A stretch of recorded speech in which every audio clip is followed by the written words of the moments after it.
Күңел радиосында кечкенә юбилей. Шоуның бердән-бер татар радиосы аша якыннарын эзләп табучылар саны 50-гә тулды. Бүген эзлим сине тапшыру инде күптәннән мәктәпне тәмамлаган укучыларга яраткан сыйныф җитәкчесе белән очрашырга ярдәм итте. Бу мизгелне алар 24 ел көтә.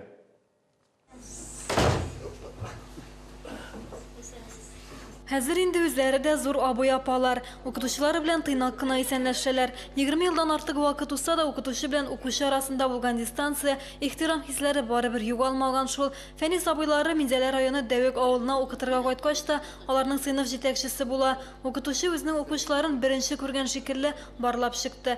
Иң озын егетне дә тәрәзә ватучыны да әкренләп исенә төшерде. О, беренче укучыларым күңелдә бик узак, бик тирән тойгылар калдырган класс инде бу. 5 ел укыттым бу классны.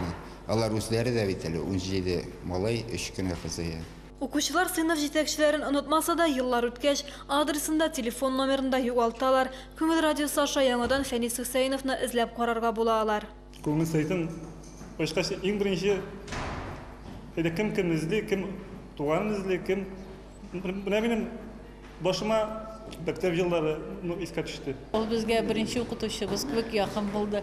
Безнең һәр вакытта оештырып, мәктәптә булса да инде, или мәктәптән соң да төрле уеннарда катнаштык. Күңел радиосы аша якыннарын табучылар саны көннән-көн арта бара. Бүген эзлим сине тапшыруы үзенең кечкенә юбилейын билгеләп үтә. Безнең 50-гә якын кеше табылды. Безгә инде бу чын сөенеч. Без менә табылган кешеләр белән бергә сөенәбез, шатланабыз.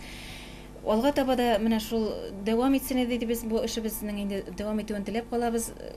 Тыңлаучыларыбыз аптырап, куркып калмасыннар, безгә мөрәҗәгать итсеннәр, без аларга ярдәм итәргә тырышырбыз. Тапшыру хакында тулырак мәгълүматны Күңел радиосы сайтыннан табырга мөмкин. Сайтта шулай ук якыннарын эзләүчеләрнең исемлеге дә урнаштырылган.